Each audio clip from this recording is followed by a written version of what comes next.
Assalamualaikum warahmatullahi wabarakatuh. Salam sejahtera buat kita semua. Salam Om Swastiastu, Namo Buddhaya, salam kebajikan. Balik lagi di channel YouTube Afif Safi, pakar bola mengomentari sepak bola dengan kebahagiaan dan dengan rasa ingin tidak sabar melanjutkan kompetisi domestik.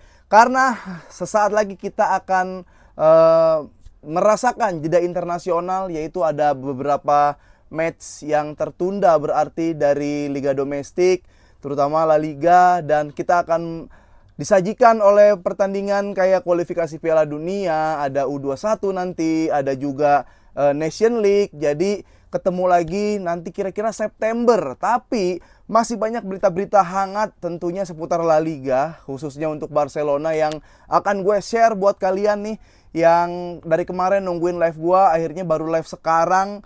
Terima kasih. Sebelumnya gue mau ngucapin selamat datang buat teman-teman yang baru live, yang lagi nonton live di absen dari mana aja kalian. Semoga semua dalam keadaan sehat walafiat. Yang lagi sakit diangkat penyakitnya, yang belum kerja dipekerjakan, yang sudah bekerja mendapat kesuksesan yang lebih, yang belum lulus diberi nilai yang bagus buat lu ketika nanti ujian ya. Nah, hari ini gua akan bahas, baru saja Barcelona selesai preskon, beberapa pertanyaan yang dilontarkan untuk Hansi Flick dan juga untuk Laporta. Ya, dan setelah ada preskon, ternyata juga udah tutup ya jendela musim transfer musim ini, karena Liga Inggris tutup duluan, habis itu Liga Italia baru La Liga juga udah tutup. Jadi ini adalah skuad murni, skuad resmi Barcelona yang akan menemani kita satu musim ke depan. Nanti akan ada sih ya transfer di pertengahan musim juga ada. Tapi apa saja preskon yang dinyatakan oleh Hansi Flick dan Laporta? Ada beberapa pertanyaan menarik dan ada beberapa statement menarik juga. Ketika Hansi Flick dan Laporta ditanya bagaimana pendapat Anda tentang Nico Williams, Pak Flick, Pak Laporta, beliau menjawab, ya udah cukup dong ya, kita hanya pengen berbicara atau ngomongin pemain kita aja gitu. Itu pun juga jarang. Gua lebih suka ngomongin kita as a team daripada personal. Jadi stop menanyakan pemain yang bukan pemain kita. Gua ngerasanya kayak udah putus rantai aja gitu. Kayak Barcelona, kayak Rafinha kemarin setelah hat-trick dia bilang kita tidak lagi membutuhkan pemain-pemain baru yang harus didatangkan. Terus Williams juga mengatakan bahwa hati gua ini di Bilbao ya, gue pengen mengikuti kompetisi demi kompetisi di Athletic Bilbao, dan gua pengen merasakan kompetisi Eropa bersama Athletic Bilbao. Jadi kayak gue nggak peduli, gue udah nggak mau yang namanya Rafinha, nggak mau yang namanya si Nico Williams. Terus kata Nico Williams juga, ya gue di sini juga bisa gede kok, gue di sini juga bisa berkembang kok, nggak harus pindah ke Barcelona. Coba bisa gak ntar berkembang Nico Williams ya. Tapi yang serem nanti dia malah pindah ke Madrid ya. Cuma sebanyak-banyaknya sayap Madrid, sekarang gue nggak terlalu deg-degan karena Madrid kekurangan menurut gue sang pengumpan handal atau gelandang-gelandang AMF yang kelasnya se-Toni Kroos atau selevel di bawah Toni Kroos juga nggak ada. Lalu ya, Camp Nou, Spotify akan rapih, akan rampung di tanggal nggak tahu tanggalnya berapa, tapi yang jelas sudah disiapkan ketika Natal nanti. Berarti Desember harusnya Spotify Camp Nou udah bisa lagi menjadi markas utama Barcelona, karena selama ini sekarang markas Barcelona di Olympic Stadium di Montjuic ya, itu di bukit di atas di daerah Barcelona. Gue doain kalian semua bisa ke sana. Alhamdulillah gue udah. Terima kasih doanya teman-teman. Gue doain kalian bisa nonton Barcelona live. Nah, lalu ada apa lagi? Ternyata masih ada war dan ada perang dingin antara Barcelona berhadapan dengan Real Madrid gitu. Di tengah kenyamanan dan ketenangan Barcelona, Madrid masih menyerang Barcelona dengan kasus Negreira yang sebenarnya sulit untuk dibuktikan. Tapi Laporta bilang Madrid selalu mengganggu kami Barcelona dengan kasus-kasus Negreira. Harusnya ya udah dibuktiin aja. Kalau emang ada, lu mau potong poin, lu mau pengurangan poin, atau ada hukuman lainnya silakan. Tapi kalau emang ini nggak ada kasusnya, jangan dimainin mulu sebagai isu yang mengganggu konsentrasi Barcelona. Itu dari Laporta ya. Setelah itu ada apa lagi dari Barcelona? Tentunya Barcelona sangat menantikan pemain-pemain yang sedang dalam proses pemulihan. Jadi kalau kita lihat di training camp Barcelona itu Ansu Fati, Gavi itu sudah melakukan latihan sesi bersama ya, melakukan training bersama tim skuad utama. Dan Laporta bilang bahwa dia juga mengatakan tentang pemain-pemain yang sedang cedera sekarang sudah mulai pulih, sekarang sudah mulai sembuh. Dan kalau kita, pemain-pemain kita ini sudah pulih semua, ini menjadi skuad yang sangat bagus, bahkan bisa dibilang skuad yang istimewa gitu. Kalau Ansu Fati, Gavi, Christensen, Araujo itu sudah bisa diprediksi kapan dia harus main. Tapi kalau Frenkie de Jong baru saja diberitakan bahwa Frenkie de Jong secara medis dia diharuskan melanjutkan atau menjalankan operasi ya. Tapi Hansi Flick mengatakan bahwa kalau lu operasi lagi berarti lu lebih lama cederanya ya, lebih gabut, lebih enak di AC dingin rumah sakit, dioperasi ngeliat suster, dijenguk, dibawain buah, di jam besuk ya. Sementara teman lu berjibaku, hantem-hantem sono sini, keluar keringat, nafas empot-empotan, digaji lebih kecil dari lu yang di rumah sakit ya. Jadi sementara kalau misalkan pemain kayak Gavi, Ansu Fati, si Araujo dan Christensen sudah bisa diprediksikan kapan sembuh, sementara Frenkie de Jong belum bisa diprediksikan kapan keluar dari Barcelona. Kapan keluarnya? Walaupun lu pasti deh yang udah nonton gua atau subscriber lama gua tahu gimana gua ke Ansu Fati, gimana gua ke Frenkie de Jong. Tapi gini, gua nggak mau lebih pinter dari Hansi Flick ya. Gua udah cukup senang bahwa dengan ketika gua membayangkan atau gua berimajinasi babak kedua ada pergantian, subsnya ini yang diganti, itu yang diganti, itu udah sama Hansi Flick. Itu gua seneng banget ya. Gua nggak tahu kenapa Hansi Flick sebegitu percayanya dengan Ansu Fati. Apa mungkin dia melihat Ansu Fati ketika di Barca Athletic atau di Barcelona B ya, di La Masia. Itu bisa jadi karena emang sejago itu Ansu Fati di La Masia ya. Dan gue nggak tahu, mudah-mudahan ada titik yang nggak gue bisa lihat dari Ansu Fati sehingga gue mengampuni Ansu Fati yang dipercaya oleh Hansi Flick.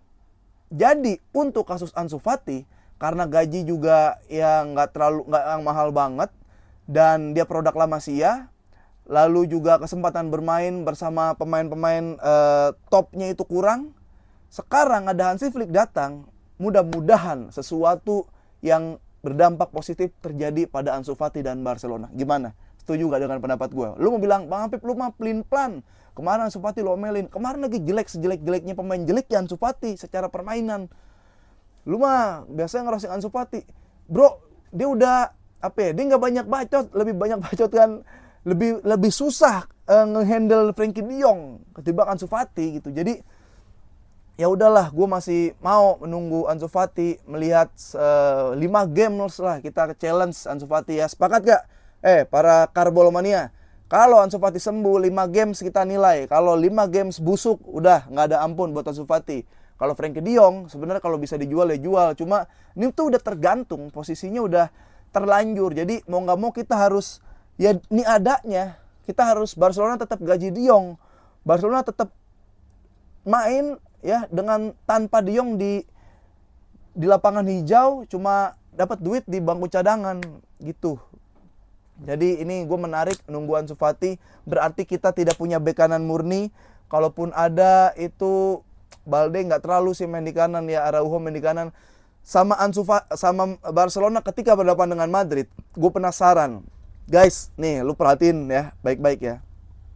Barcelona dulu ya, punya winning team yang sering dilakukan dan menjadi pakem permainan Barcelona 4-3-3-nya Xavi. Ya, tapi beberapa kali ketika 4-3-3 ini berhadapan dengan Real Madrid, ada pergeseran. Saat itu ada Araujo yang bermain di sebelah kanan. Dia menempel Vini. Apakah itu akan terjadi lagi? Pertama, Barcelona bisa menang 4-0. Itu works terjadi karena Madrid juga saat itu Ancelotti-nya ngeluarin ego untuk kayak mau nyerang juga, nggak mau main pragmatis, nggak mau main nunggu. Maka kena lah 4-0 atau 4-1 gue lupa ya, yang Ferran sama Auba golin. Tapi belakangan ketika dengan formasi yang sama Madrid main lebih nunggu, lebih low block, Barcelona dibantai dan Xavi justru yang kelihatan seperti tidak tahu harus ngapain di lapangan.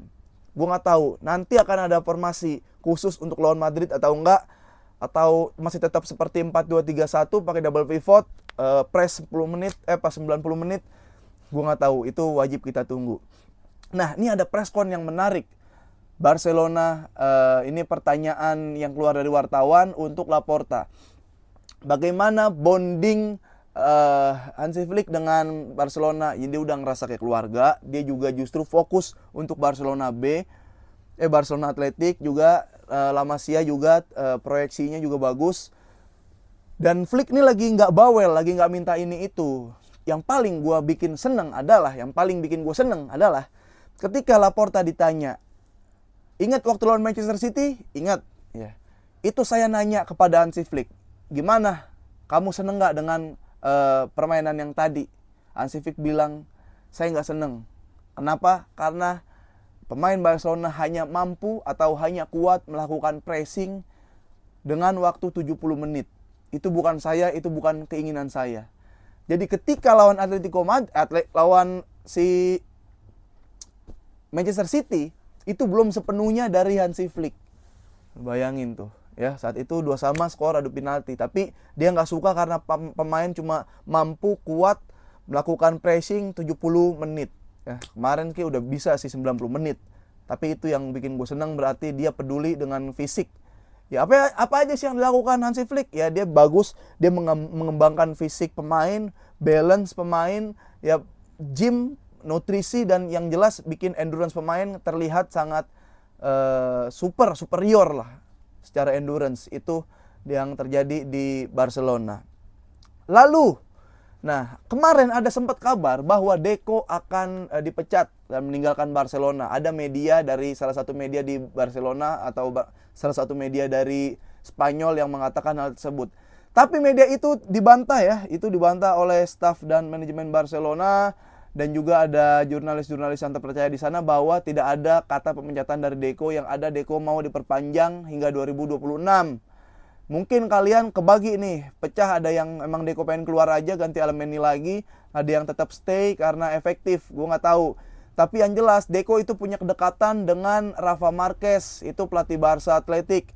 Ya, dia juga berkontribusi besar untuk La Masia, ngorbit-ngorbitkan pemain. Jadi Deco bisa punya informasi La Masia dan Barcelona Athletic untuk meminta nama-nama pemain yang harus diproyeksikan. Maksud gua, itu kan emang bukan tugas berat. Kan di akademinya, cari dong gimana lu negosiasi gimana sebagai manajemen, sebagai direktur, lu bisa jadi HRD juga di situ. Kok lu nggak bisa lu nggak bisa ngejual Frenkie de Jong? Pertama, lu nggak bisa nurunin gaji Frenkie de Jong. Lu nggak bisa, emang udah keterikat kontrak. Cuma, ya lu main politik, lu berpolitik lah di situlah. Gimana cara Laporta menyingkirkan Messi waktu itu, gitu caranya. Ada cara-caranya dong. Pikir itu pada Deco. Ya, itu yang terjadi di Barcelona. Semoga pemain-pemain Barcelona ini nggak ada lagi yang cedera, yang dipinjam ke Spanyol U21, yang dipinjam ke negara lain, yang lagi liburan-liburan. Yang jelas rapinya luar biasa. Gua ngerti kenapa rapinya bisa kayak sekarang gitu. Karena di sistem Xavi memang dia nggak jalan.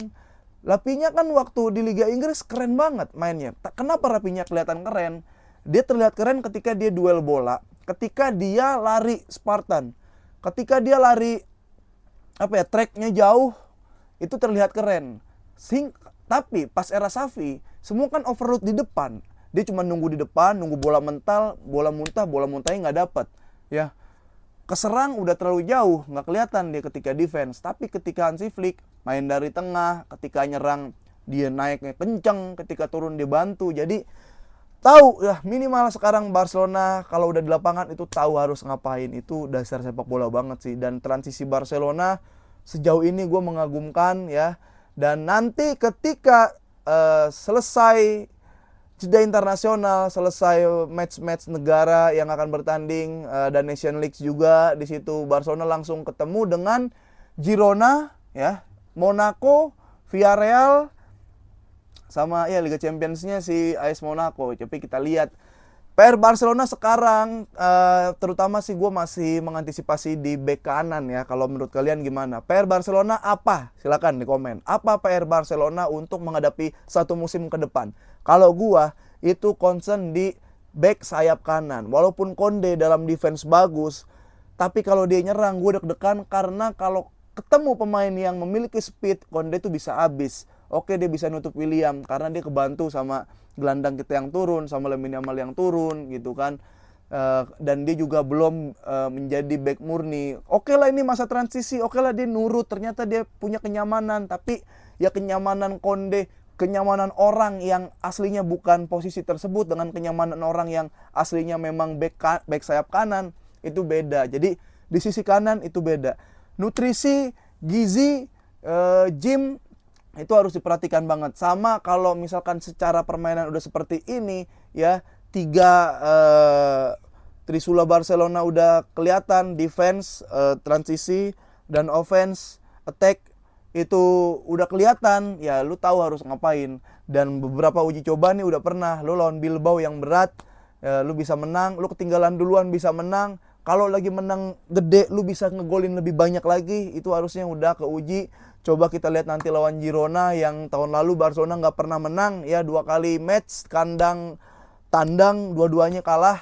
Itu Xavi kacau. Dan bagaimana Barcelona berlaga di Liga Champions, itu yang sangat gue nantikan sih ya. Sementara Eric Garcia dia bisa bermain sebagai double pivot, menemani Pedri atau menemani si Fermin Lopez. Ya, ada juga Pablo Torre yang sekarang dipanggil U21, dia nanti akan main di sana. Oke, gitu aja yang bisa gue sampaikan teman-teman. Semoga semua dalam keadaan sehat. Ya, kalau gue rangkum, Barcelona di awal-awal musim ketemu Manchester City itu Hansi Flick nggak senang karena dia pemain hanya mampu mempressing dengan waktu cuma 70 menit. Itu bukan Hansi Flick. Dan bagaimana Barcelona menunggu pemain-pemain yang cedera comeback ya. Gue nggak terlalu nunggu De Jong, tapi Ansu Fati nih ya, gue harus wanti-wanti Ansu Fati nih seperti apa nanti. Ketika Araujo main juga seperti apa, karena sejauh ini solid antara Inigo Martinez dan Kubarsi. Kalaupun Araujo sembuh atau Christensen sembuh, gue masih pengen Kubarsi Inigo dipasang terus sampai kelihatan kurangnya di mana, baru tambal pakai antara Araujo dan Christensen. Kalau belum blunder, kalau belum aneh-aneh, pasang aja 2. Ini masih kokoh dan solid untuk lini belakang. Nah, di lini tengah kita tunggu Frenkie de Jong. Nggak usah operasi nggak apa-apa. Yang penting, gue juga bingung diapain Frenkie de Jong ya. Jual di marketplace aja deh itu. Jual di Facebook tuh biar COD di kali Malang gitu. COD di Polewali Mandar kayak di mana kayak bebas lah. Untuk lini depan, Barcelona bisa memiliki variasi yang banyak. Nanti katanya Ansu Fati diproyeksikan menjadi nomor 9, berarti dia bisa menjadi pengganti dari Robert Lewandowski. Mungkin kalau dia mengganti Robert Lewandowski, jarang banget Barcelona bola direct. Mungkin build up pelan-pelan, tiki taka, short pass bola bawah, build up ke depan. Itu yang terjadi. Nggak bakal direct karena heading pasti kalah, ketutup. Dan gue cukup setuju dengan kalau Ansu Fati sembuh ditaruh nomor 9, ditaruh Lewandowski. Jangan jauh-jauh, pemain kayak gini jaraknya dari gawang. Kalau emang dia bisa efektif, berikanlah hasil yang seefektif mungkin. Karena kalau lu dari jauh, kaki lu ringkih, gocek, patah di tengah. Ansu Fati, gocek, belum sampai gawang, napas lu udah habis. Mending pantekin aja gawang, menjadi orang yang pertama melakukan pressing. Itu Ansu Fati. Dani Olmo bebas lah ya, dia yes man juga, dia main di double pivot bisa, attack midfielder bisa, di main di sayap kiri juga bisa. Nanti kalau Pablo Torre ada mungkin ya dia bisa di sayap kiri atau Pablo Torre menjadi double pivot. Itu aja guys dari gua.